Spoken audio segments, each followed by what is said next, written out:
Hi everyone, in front of me I've got Samsung Galaxy M14 and let me share with you how to change the ringtone on this device.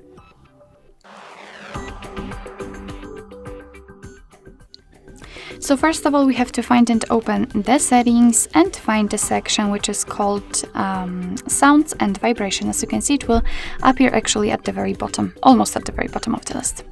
After entering it, here you can see that we've got another section which is connected with the sound. So we've got the ringtone, the notification system sound and the volume also. So let me tap on the ringtone as it is in the title of this video. And after tapping on it, you can see that we've been transferred to the full list of defaultly installed ringtones from which we can choose. What's more, in this right upper corner we've got the plus icon, and thanks to this we will be transferred to our own files. So if you will have any, for example, downloaded from the internet, they will appear right here, and if they are compatible, then you will be able to pick them and set them as a ringtone.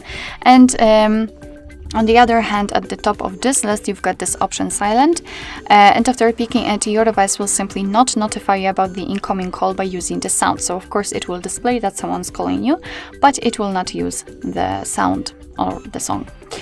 So it's up to you if you feel that this option is suitable for you.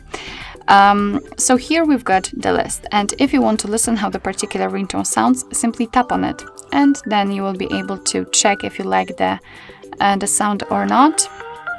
And let me pretend that, for example, I want this bubble to be applied. So first of all, I have to make sure that it is marked, and then simply go back.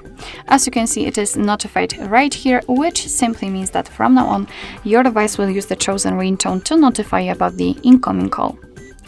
So basically that's all. This is how to change the ringtone in your Samsung Galaxy M14. Thank you so much for watching. I hope that this video was helpful, and if it was, please hit the subscribe button and leave the thumbs up.